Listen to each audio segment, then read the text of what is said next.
Thanks for listening to the Career Planning Show, hosted by Alex Rashkanu and sponsored by Staples Studio. You can listen to a new episode every Monday on Apple Podcasts, Google Podcasts, Spotify, or any other platform where podcasts are played. If you'd like to ask a question, please submit it at www.rascanu.com/The Career Planning Show.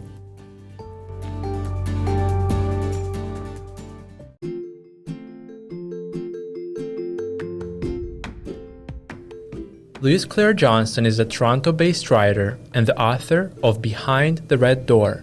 Her work has appeared in the Globe and Mail, the Huffington Post, and Darling magazine.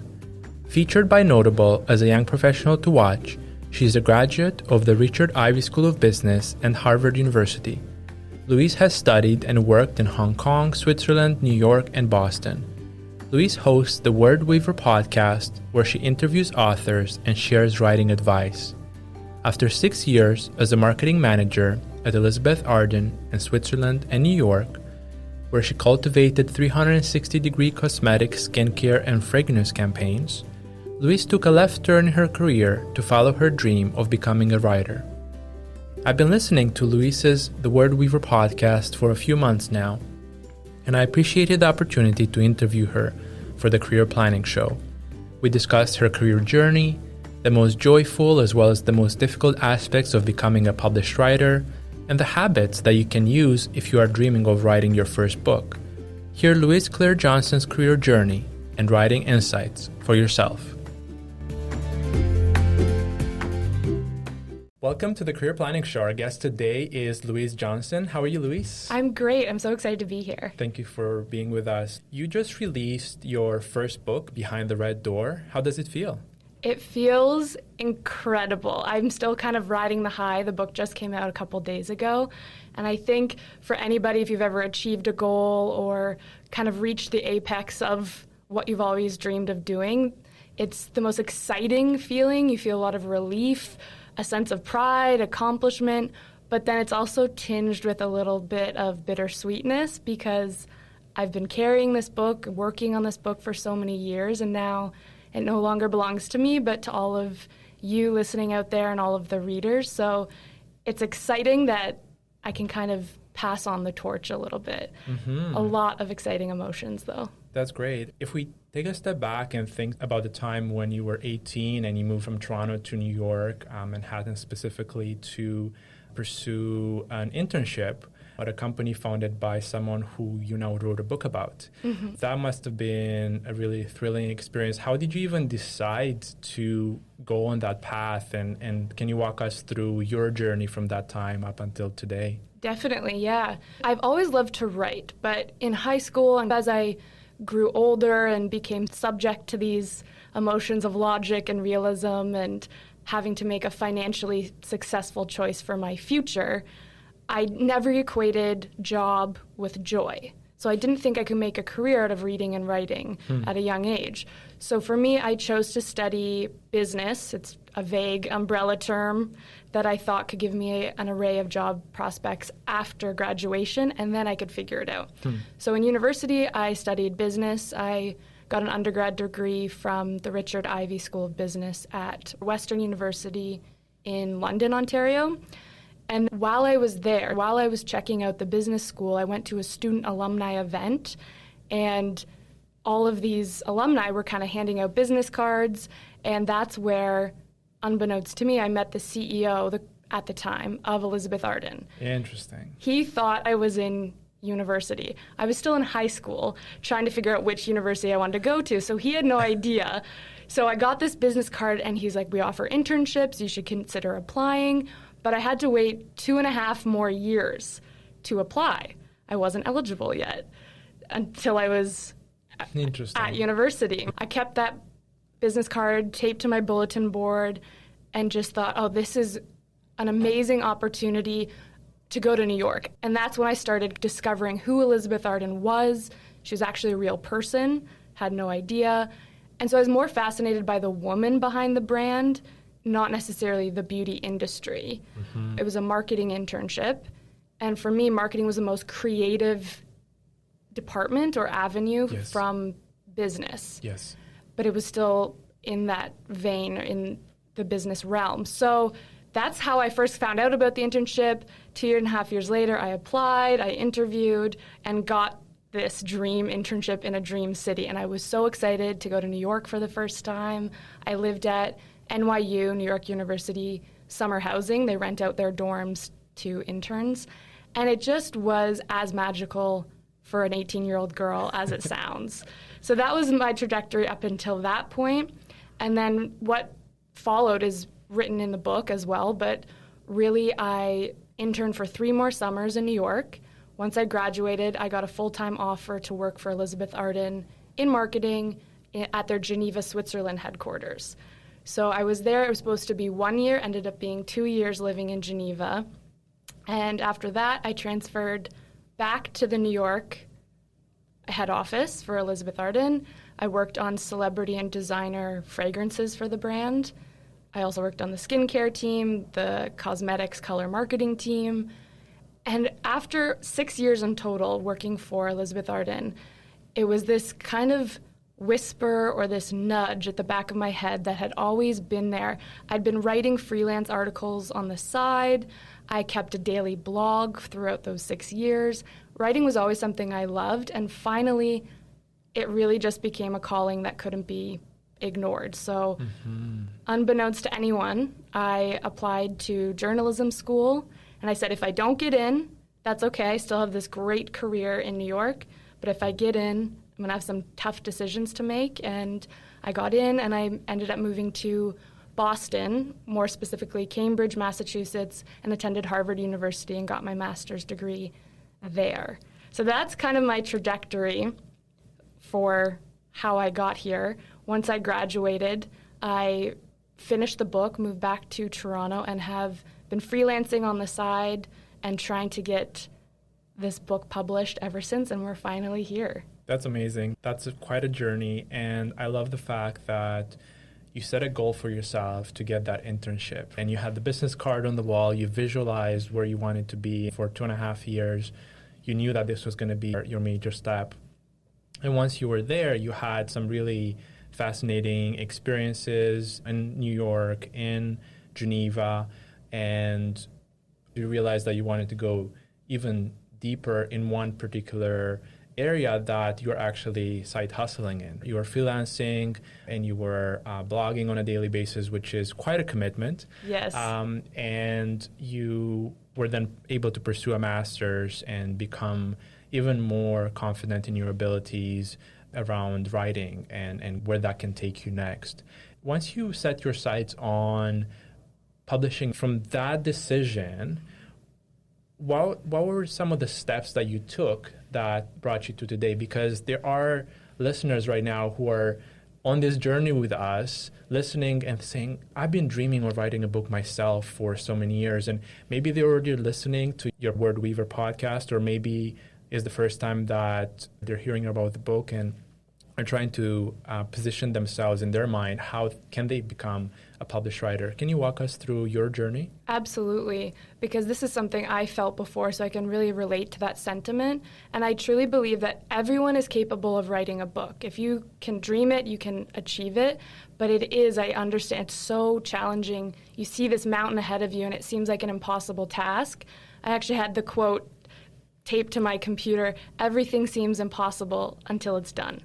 So my advice, and I'm happy to get into more specifics because I have so many tips that I have learned along the way, but really first, it's any goal, you have to take that huge, monstrous task and break it down into small, manageable steps. And how do you do that? For me, the important thing is writing a contract with yourself, setting a deadline.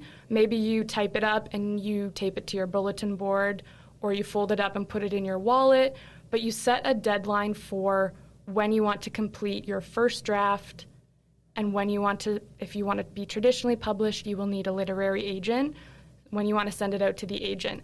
And from that step, you have to go even smaller. Again, break it down further. I highly recommend putting this into your calendar, scheduling it on a daily basis, and make it a habit, because The idea of writing a book, when you just say that and you don't have it scheduled or in your day planner or on your calendar, it's really easy to push it to the wayside. And there's a lot of days you won't be motivated to write, but if you have an hour on your calendar every day, you sit down. Neil Gaiman, he's a famous author. I kind of borrowed this from him. On those writing sessions, if you have 1 hour a day, you go into your office or wherever your writing environment is, and you can do two things. You can either stare at the wall and do nothing, or you can write. And eventually, staring at the wall gets pretty boring, so writing seems the more exciting alternative. You can't scroll, you can't look at your phone, nothing else but doing nothing or writing. And that really gets that muscle strengthening, so the more you sit down, the easier it is to start. And I think just some other advice, I can get into the minutia if you want a little more. For sure. This helped me break it down further. A book is roughly 80,000 words. So take that, break it down on a weekly or daily basis. How many words can you write a day? If you look at one typed computer page, it's roughly 250 words. So if your life is busy, you have a full-time job, you have kids, but you still want to write a book, it's absolutely doable with even 250 words a day. You can write 1 page a day and you'll have a book finished in less than a year. 320 days to get 80,000 words. But obviously you might have a free weekend and you hit a higher word count and you can write a book faster or more efficiently that way. So that is my biggest kind of specific, tangible tip. And then my last piece of advice is to write now and edit later. Don't try to self-edit as you go. Give yourself permission to write a really crappy, bad first draft to get it to the end, and you can always come back and finesse it, make those sentences really sing after the fact. That's really helpful. I'm actually reading a book that you recommended, I think on one of your podcast episodes. It's called Bird by Bird. Oh, yes, it's one of my favorite writing craft books by Anne Lamott. Yes, and it's actually very much on the lines of what you're describing, where you just write right now and edit later, because you will just get so frustrated with yourself if you try to edit as you're writing. You would really not go very far. And so that's a really helpful train of thought. In terms of your journey as someone who has now published their first book, what would you say has been the most joyful experience over the last few years as you've been going through this journey, and what has been the most difficult aspect of your journey to becoming a published author? I love that question because there's a lot in there to unpack, but the most joyful part for me, honestly, looking back, was the writing itself. That's what I fell in love with. I'm an introvert at heart, so I loved those days where I would tune out the white noise of the world and could just focus on creating this world that I was building. No outside distractions, and those days where the words just flow naturally and you look up and it's been 10 hours and you look at this body of work. And mind you, some days are not like that. I don't want to give anybody these false notions, but those were the most enjoyable parts, the writing of the book itself. And then also right now that it's published, it's out in the world, I get to share it with my family and friends and hold the physical, tangible book that came from nothing, came from my head, and now it's a physical entity. And then the most challenging, there have been a lot of roadblocks and hurdles, and that's the most important advice too, is just to keep going, have that grit and determination.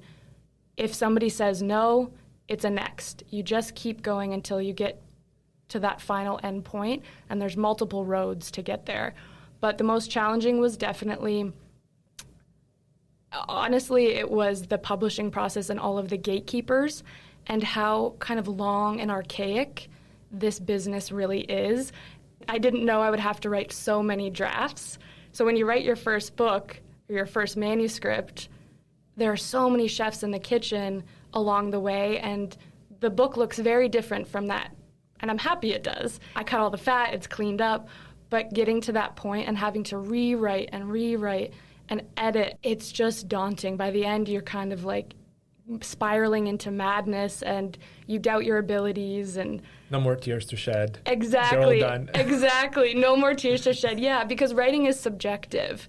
It's not a math problem that there's a right or wrong answer. Everybody has an opinion. So once your literary agent or your editor, your beta readers start getting involved and they all have their own ideas of how the work should go, it was challenging to stand my ground and believe in the final book for 5 years when they're the experts. There was a lot of times where I struggled with self-doubt and had to get into a good mindset to keep going and keep believing in why I wanted to write this book. Mm-hmm. That's great. And speaking about the why, is there something that you really wanted to tell the world as you were looking at having this piece of work put forward? What was your why? It started with the more I learned about Elizabeth Arden, the woman. She was the wealthiest woman in the world for 3 decades. She was Canadian-born, but the first female inducted into the U.S. Business Hall of Fame.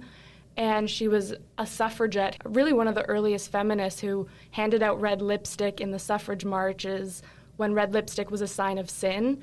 And she kind of used that as an emblem of emancipation for women as they were trying to get the right to vote and be viewed as equal people in the world. So I was fascinated by her stories, and then I was struck by how few know about her.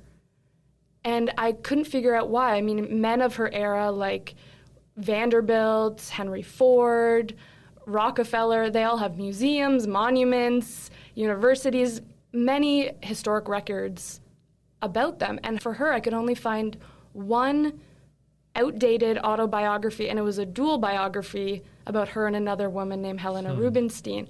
So I was first struck by, how has this woman's story faded from public consciousness? Is it because she's a woman? Is it because she's Canadian? She's from working class roots. She grew up on a farm.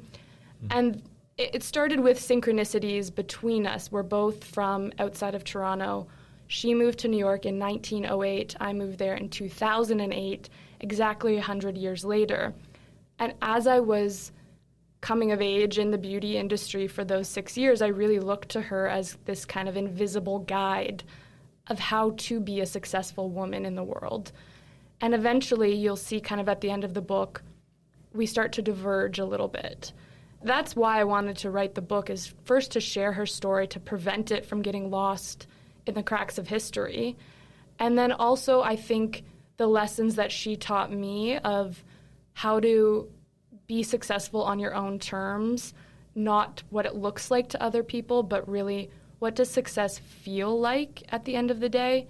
I wanted to share those lessons with young girls especially, but anyone who is coming of age or trying to figure out what they want to do in life. Thank you. Taking a sidestep now into another piece of work that you've been putting forward that people can look to and learn from is the Word Weaver podcast. This is a podcast that I've been listening to, and I found a lot of really helpful episodes where sometimes you're co-hosting with somebody else and you're doing a review of another book, or you're doing a deep dive into how to become Canadian bestseller. Are there certain lessons that you've learned as you've been producing the podcast? Yeah, so the Word Weaver podcast started as a passion project because it was a resource that I wish I had as I was starting as a writer. All of these different things, like how to become a Canadian bestseller, how to get a literary agent, what is a query letter. I was Googling all of these, and there's so many resources online, and you don't really know which one to believe or which one to trust. And I wanted a place where it was all consolidated and real information from a real person who was going through the publishing journey, because it can be very, very lonely. Producing the podcast was a whole new muscle for me as well, new learning curve of how to get a high-quality microphone, how to publish it online, how to get guests in, create the graphics, edit the audio in GarageBand. All of that was new to me. But it was a nice divergence from writing. It gave me another creative outlet to focus on when I was feeling overwhelmed or needed a break from the manuscript and the publishing journey itself, but it was still related to being an author and writing. That's great. So what's next for Louise? I'm really excited to kind of ride this wave of my first book being out in the world. A lot more press, podcasts. This has been amazing. You're such a great interviewer. More TV, media, and once the world opens up again, I'm most excited to walk into a bookstore and see my book on shelf. I've been dreaming of that day specifically for so long, so that's very exciting. And then I've also just finished the second draft, so it's been edited by my editor and it's ready to go on submission to publishers, publishing houses. My second book is historical fiction, I can say that. Mm-hmm. This book is historical nonfiction, true story, but I was able to take some liberties in fiction. It was a lot of fun to write, and getting that, my second book deal, will be my next focus. That's great. Based on your podcast, I know that you have an interest in fiction. The fact that you're publishing a book in that type of area is great. How can our listeners keep in touch with you? My website is probably the best place to go. It's louiseclairejohnson.com. I kind of think of that as my centralized hub because it has all of my links to my Instagram, which is Louise Claire Johnson. I'm most active on there. My Facebook page and my Twitter account is Louise Johnson TO. And then also the Word Weaver podcast. It's available on all podcast platforms, iTunes, Stitcher, if you have an Android phone. And there's also an Instagram page for the Word Weaver. But all of the show notes are housed on louiseclairejohnson.com. So that's probably the best place. That's great. And I'll definitely link to all of those in the show notes. All right. Well, thank you so much, Louise, for being a guest on the Career Planning Show. Thank you so much. This was wonderful. I really enjoyed speaking with you.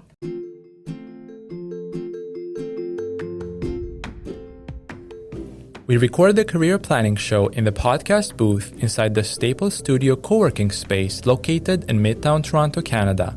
Staples Studio not only offers a safe space to work with desks, offices, private phone booths, and meeting rooms, they are also connected to the Staples Store, where they have everything you need under one roof.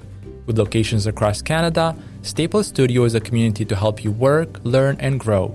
To learn about their co-working space locations, pricing, and amenities, visit studio.staples.ca and book a virtual tour.